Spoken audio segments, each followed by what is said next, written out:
ஜாதிகளுக்கு ஆசீர்வாதமாக வைப்பேன் என்ற இறைமகன் இயேசுவின் திருவுள சித்தம் நிறைவேறும் வண்ணமாக போதகர் சாம்சன் அவர்களுக்கு எண்ணற்ற அற்புதங்களை செய்து இயேசுவின் அன்பை அறியாத ஒரு சமுதாயத்தில் இருந்து அவரை பிரித்தெடுத்து இன்று வல்லமையாக பலருக்கு ஆசீர்வாதமாக இறைமகன் இயேசு வைத்துள்ளார்.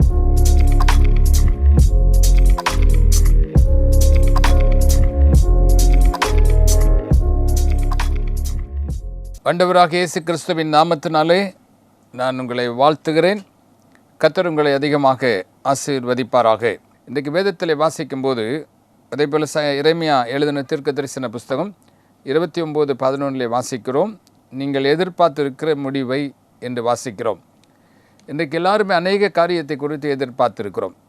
ஒருவேளை வருஷத்தினுடைய துவக்கம், வருஷம் ஆரம்பிக்கும் போது டிசம்பர் மாதம் அநேக காரியத்தை எதிர்பார்த்து புதிய ஆண்டுக்குள்ளே பிரவேசிக்கிறோம். அதே போல் மாதங்கள் முடிந்த பிறகு அடுத்த மாதத்திலே அநேக காரியத்தை எதிர்பார்க்கிறோம்.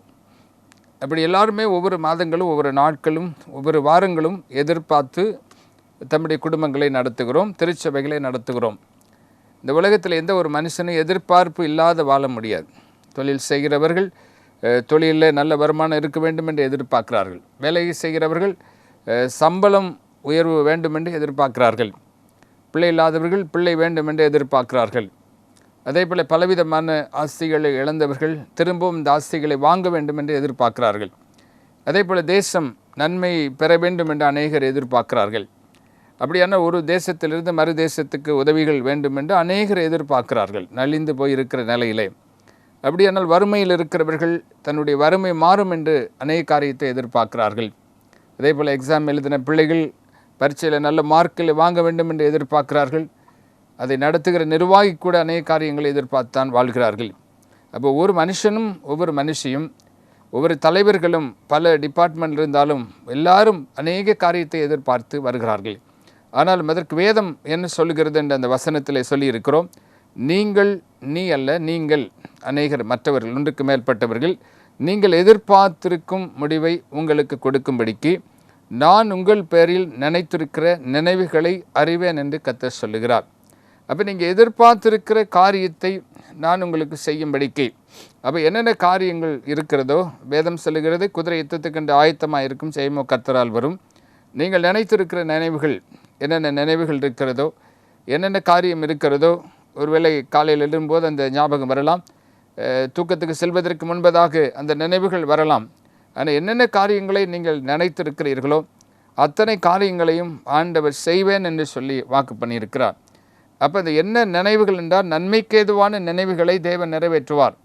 அப்போ தேவனுக்கு விரோதமான நினைவுகள் அல்ல, நன்மையான நினைவுகள், தேவனை பற்றின காரியங்கள், உங்கள் வாழ்க்கையை பற்றின எதிர்பார்ப்புகள், அந்த எதிர்பார்ப்புகளை தேவன் நிறைவேற்றுவதற்கு வல்லமையுள்ளவராக இருக்கிறார்.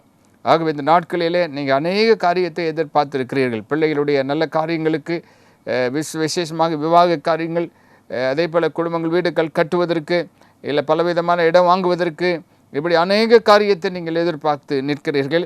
எதிர்பார்த்திருக்கிற உங்களுக்கு ஆண்டவர் அற்புதங்களை செய்வார். ஒருவேளை சரீரத்தில் சுகவீனமாக இருக்க உங்களுக்கு நீங்கள் எதிர்பார்ப்பீர்கள் சுகமாக வேண்டுமென்று, அந்த சுகத்தையும் இறைவன் இலவசமாய் ஆண்டவர் கொடுப்பதற்கு வல்லமையுள்ளவராக இருக்கிறார். அப்போ எதிர்பார்ப்பிலே நாம் வாழ்கிறோம். ஒரு மனுஷனும் ஒரு காரியத்தை எதிர்பார்க்கிறோம். வேலையாட்கள் எஜமானை எதிர்பார்க்கிறார்கள், எஜமான் மற்றவர்களை எதிர்பார்க்கிறார்கள். இந்த ஒவ்வொன்றாக ஒருவர் பின் ஒருவராக எதிர்பார்த்து தான் வாழ்கிறோம். அப்படியானால் ஒருவருடைய ஒத்தாசை இல்லாமல் ஒருவர் வாழ முடியாது. ஒருவருக்கு ஒத்தாசை தேவை. ஆகவே தான் ஏசு சொல்லும்போது சொன்னார், ஒரு கிராமத்துக்கு ஒரு பட்டணத்துக்கு எங்கு சென்றாலும் 2 பேராக போங்கள் என்று சொல்லி. அப்போ ஒருவர் விழுந்தால் ஒருவர் தூக்கி விடுவார் என்று சொல்லி, அப்போ ஒரு விழுகிற மனுஷன் அவன் எதிர்பார்க்கிறான், இவன் நடக்கிறவன் என்னை தூக்கி விட வேண்டும் என்று சொல்லி எதிர்பார்க்கிறான். அப்படியானால் நம்ம வாழ்க்கையில் ஒருவர் ஒத்தாசை, ஒருவருடைய தேவை வேதம் சொல்லுகிறது. அதே போல் அநேக மனுஷர் மற்றவர்களால் அநேக உதவிகளை கிடைக்கிறது. தேவன் அதற்கென்று ஆயத்தப்படுத்தி வைத்திருக்கிறார். ஆகவே கர்த்தருடைய பிள்ளைகளாக இருக்கிற நீங்கள் என்னென்ன காரியங்களை எதிர்பார்த்து இருக்கிறீர்களோ அந்த எதிர்பார்க்கிற காரியங்களை கர்த்தர் உங்களுக்கு செய்வார். நீங்கள் பல வருஷங்கள், பல மாதங்கள் எதிர்பார்த்திருந்து நிறைவேறவில்லை என்று சொல்லி நீங்கள் அங்கலாய்த்து நீங்கள் ஒரு இடத்தில் இருக்கலாம். ஆனால் இந்த சத்தத்தை கேட்குற உங்கள் வாழ்க்கையில் நீங்கள் எதிர்பார்த்திருக்கிற அந்த காரியத்தை கர்த்தர் உங்களுக்கு கைகூடி வர செய்யும்படி தேவனுக்கு வல்லமை இருக்கிறது என்று சொல்லி வேதத்திலே வாசிக்கிறோம் என்று கர்த்தர் சொல்லுகிறார். அது தீமைக்கல்ல, அவைகள் சமாதானத்துக்கு ஏதுவான காரியங்கள். அப்போ நீங்கள் எதிர்பார்த்திருக்கிற காரியங்கள் தீமை அல்ல, ஒருபோதும் தீமை யார் நினைப்பதல்ல, தீமையை சிந்திப்பதும் அல்ல, தீமையின்படி செய்வதும் அல்ல. எல்லாரும் நல்லதை செய்ய வேண்டும் என்று சொல்லி நாம் நினைக்கிறோம். வேதம் சொல்லுகிறது அது தீமைக்கல்ல, சமாதானத்துக்கு ஏதுவான காரியங்கள். அப்போ நீங்கள் எதிர்பார்க்குற காரியமே சமாதானத்துக்கு ஏதுவான காரியங்களை நீங்கள் நினைக்கிறீர்கள். ஒருவேளை குடும்பங்களில் பலவிதமான சண்டைகள், பலவிதமான கஷ்டங்கள், பலவிதமான வேதனைகள் இருந்தாலும் அதை ஆண்டவர் மாற்றி சமாதானத்துக்கு ஏதுவான காரியங்களாக தேவன் செய்வதற்கு தேவனுக்கு வல்லமை இருக்கிறது.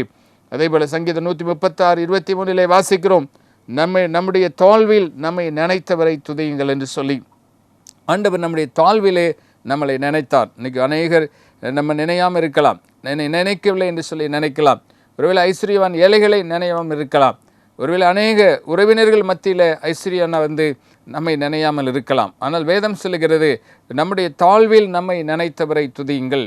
அப்போ ஆண்டவர் தாழ்மையில் இருந்த நம்மளை ஆண்டவர் நினைத்தார். தாழ்மையிலே சொல்வதற்கு ஒன்றுமில்லாத நிலையில் இருந்த போது ஆண்டவர் நம்மை நினைத்தவரை துதியுங்கள் என்று சொன்னபடி, அப்போ அவர் கிருபை என்றும் உள்ளது என்று வேதத்திலே வாசிக்கிறோம். அப்போ தாழ்மையில் இருந்த உங்களையும் என்னையும் நினைத்த ஆண்டவரை துதிக்க வேண்டும் என்று சொல்லியிருக்கிறது. சுவாசமுள்ள யாவனும் கர்த்தரை துதிப்பதாக. அப்போ ஜீவனை கொடுத்த தேவனை, ஆண்டவரை துதிக்கும்படி ஆண்டவர் நம்மை வைத்திருக்கிறார். ஆகவே உங்களை தாழ்மையிலிருந்த உங்களை நினைத்த, உங்களுடைய குடும்பங்களை நினைத்த ஆண்டவரை துதியுங்கள் என்று வேதத்திலே வாசிக்கிறோம். நான் சிறுமையும் எளிமையுமானவன், கர்த்தரோ என்மேல் நினைவாய் இருக்கிறார். பாருங்கள், வேதம் சொல்லுகிறது சிறுமையும் எளிமையுமானவன்.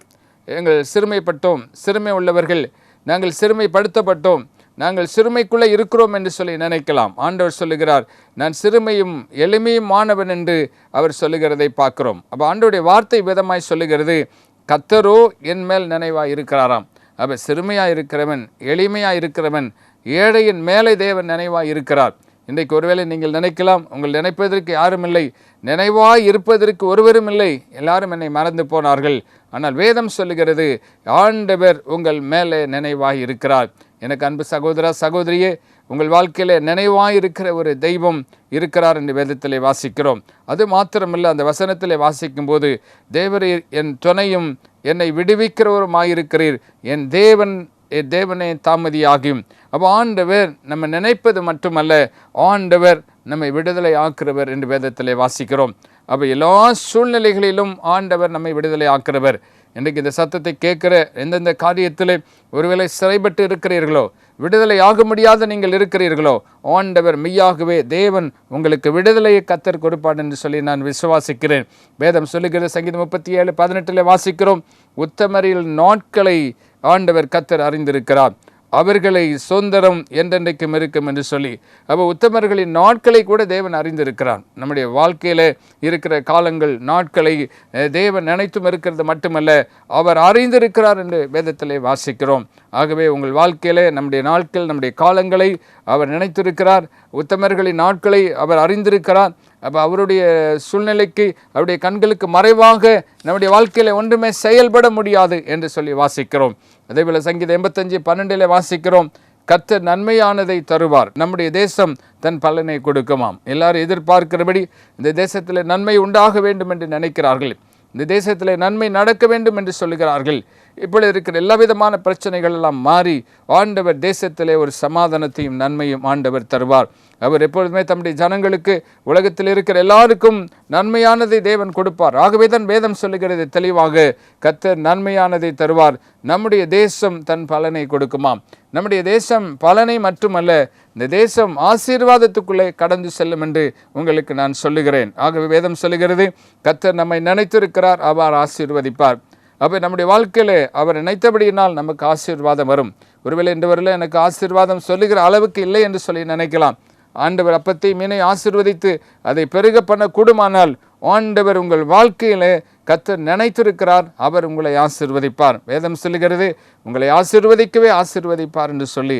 அவர் நினைத்திருக்கிற உங்களுக்கு வாழ்க்கையிலே அப்படிப்பட்ட ஆசீர்வாதத்தை கர்த்தர் நம்ம கொடுப்பார். வேதம் சொல்லுகிறது இஸ்ரவேல் குடும்பத்தாரையும் ஆசீர்வதிப்பார், அவர் ஆரோனின் குடும்பத்தாரையும் ஆசீர்வதிப்பார், கர்த்தருக்கு பயப்படுகிற பெரியோரையும் சிறியோரையும் கர்த்தர் உங்களை ஆசீர்வதிப்பார், கர்த்தர் உங்களையும் உங்கள் பிள்ளைகளையும் வர்த்திக்க பண்ணுவாராம். பாருங்க, சிறியோரையும் ஆண்டவர் ஆசீர்வதிக்கிறவர், பெரியோரையும் ஆசீர்வதிக்கிறவர். சிறியோருக்கு என்ன ஆசீர்வாதம் தேவை?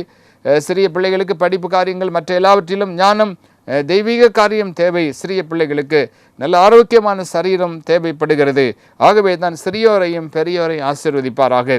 அப்போ பெரியோர்னா ஒருவேளை முதியவர்கள் வயதாக இருக்கும்போது அவர்களையும் தேவன் ஆசீர்வதிக்கிறவர்.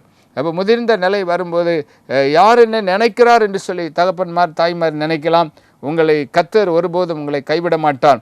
ஆண்டவர் உங்களை நினைத்திருக்கிறார். ஒருவேளை படுக்கையில் வியாதியாக இருக்கிற, ஒருவேளை துன்பப்படுகிற, பலரால் கைவிடப்பட்ட சூழ்நிலையில் இருக்கிற உங்கள் வாழ்க்கையிலும் ஆண்டவர் நினைத்திருக்கிறார். நிச்சயமாக நான் பிரசங்கிக்கிற இயேசு அவர் ஜீவனுள்ளவராக இருக்கிறபடியினால் அவர் நினைத்திருக்கிறார். உங்களை கண்டிப்பாக கர்த்தர் உங்களை ஆசீர்வதிப்பார் என்று வாசிக்கிறோம். ஆண்டவர் தாமே நிச்சயமாய் கர்த்தர் உங்களை ஆசீர்வதிக்கிறவர். தொடர்ந்து இந்த செய்தியை கேட்கிற நீங்கள் பல தொலைபேசியிலே பேசுகிறீர்கள், சில நேரில் வந்து ஜெபித்து செல்கிறீர்கள். ஆண்டவர் உங்களை மென்மேலும் கண்டிப்பாக நீங்கள் ஆசீர்வதிப்பார். ஆண்டவருடைய வார்த்தை இவ்விதமாய் சொல்லுகிறது. எரேமியா 29:12-13 வாசிக்கிறோம். உங்கள் முழு இருதயத்தோடும் என்னை தேடினீர்கள், ஆனால் என்னை தேடுகையில் நீங்கள் கண்டுபிடிப்பீர்கள் என்று சொல்லி. அப்போ நீங்கள் தேடும்போது தேவன் நீங்களை கண்டுபிடிப்பீர்கள் என்று சொல்லி. அப்போ முழு இருதயத்தோடு நீங்கள் எதிர்பார்க்கிற காரியத்தோடு உங்கள் ஆவி ஆத்ம சரீரத்தை முழுவதும் நீங்கள் அர்ப்பணம் செய்து நீங்கள் இருக்கும்போது கண்டிப்பாக ஆண்டவர் உங்களுக்கு நன்மை செய்வார். ஆண்டவர் சொல்கிறார், அப்பொழுது நீங்கள் கூடி வந்து என்னை தொழுது கொண்டு என்னை நோக்கி விண்ணப்பம் பண்ணுவீர்கள், நான் உங்களுக்கு செவி கொடுப்பேன் என்று சொல்லி கர்த்தருடைய வார்த்தை சொல்லுகிறது.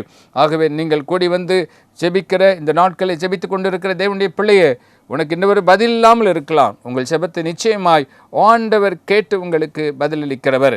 ஆகவே எதிர்பார்க்கிற காரியங்கள் என்னென்ன காரியங்கள் என்று சொல்லி நீங்கள் ஒரு பட்டியல் போட்டு வைத்திருக்கலாம். அந்த காரியங்களுக்கு ஆண்டவர் நிச்சயமாக ஆண்டவர் உங்களுக்கு பதிலை கொடுக்கிறவர். நீங்கள் ஜெபம் ஒருவேளை கேட்கப்படவில்லை என்று சொல்லி நினைக்கலாம். உங்கள் ஜெபம் கண்டிப்பாக கேட்கப்படும். ஏனென்று கேட்டால் தேவனை நோக்கி வேண்டுதல் செய்த, பிரார்த்தனை செய்த ஒவ்வொருவருக்கும் நிச்சயமாய் பலன் உண்டு. அதில் சந்தேகமே இல்லை. உலக மனுஷரிடத்தில் ஒரு காரியத்துக்கு ஒரு அப்ளிகேஷன் கொடுக்கும்போது அந்த அப்ளிகேஷன் அங்கு வைத்திருப்பார்கள், ஒரு நாள் அதை திருப்பி பார்ப்பார்கள். அதே போல் உலக மனுஷன் அதை செய்யும்போது நீங்கள் பல நாட்கள் காத்திருந்து, பல மாதங்கள் காத்திருந்து, பல வருஷங்கள் நீங்கள் காத்திருந்து உங்கள் ஜெபத்துக்கு நிச்சயமாய் ஆண்டவர் உங்கள் பதிலை கொடுப்பார். கண்டிப்பாக இறைவன் உங்களை ஒருபோதும் கைவிட மாட்டார். நீங்கள் எதிர்பார்த்திருக்கிற காரியங்களை ஆண்டவர் செய்வாராக. அன்புள்ள பிதாவே, இயேசு கிறிஸ்துவின் நாமத்தினாலே நாங்கள் ஜெபிக்கிறோம்.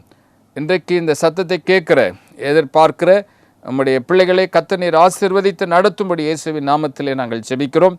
இன்றைக்கு துக்கப்பட்டு, துயரப்பட்டு, வேதனைப்பட்டு, கண்ணீரின் பள்ளத்தாக்கில் இருக்கிற, எதிர்பார்க்கிற காரியங்கள் கைக்குடி வராமல் இருக்கிற நம்முடைய பிள்ளைகளுக்கு கைக்குடி வரும்படி செய்யும்படி நாங்கள் ஜெபிக்கிறோம். தொடர்ந்து ஆசீர்வதியும். இயேசுவின் நாமத்தில் ஜெபங்களுங்கள் ஜீவனுள்ள பிதாவே, ஆமென். கர்த்தர் உங்களை ஆசீர்வதிப்பாராக. ஆமென். எங்கள் சபையின் ஆராதனை நேரங்கள்: ஞாயிறு காலை 6 மணிக்கு முதல் ஆராதனையும், ஞாயிறு காலை 8:15 மணிக்கு இரண்டாம் ஆராதனையும், ஞாயிறு காலை 8:30 மணிக்கு சிறு பிள்ளைகளுக்கான ஓய்வு நாள் பள்ளியும் நடைபெறுகிறது. மாதத்தின் முதல் நாள் காலை 5:30 மணிக்கு ஆசீர்வாத ஆராதனையும், மாதந்தோறும் முதல் ஞாயிற்றுக்கிழமை திருவிருந்து ஆராதனையும் நடைபெறுகிறது. வாலிபர்களுக்கான விசேஷித்த கூட்டம் 3வது ஞாயிற்றுக்கிழமை காலை 10:45 மணிக்கும், பெண்கள் உபவாச கூட்டம் வெள்ளிக்கிழமை தோறும் காலை 10:30 மணிக்கு நடைபெறுகிறது. இவ்வாராதனையில் கலந்து கொண்டு தேவ ஆசீர்வாதத்தை பெற்று செல்லும்படி உங்களை அன்புடன் அழைக்கிறோம். நீங்கள் தொடர்பு கொள்ள வேண்டிய எங்களது முகவரி: Trinity full gospel church, number 9, Periyar Nagar, Madipakkam, EB office அருகில், சென்னை 600091. தொலைபேசி எண்கள் 9840622992 மற்றும் 9940323693.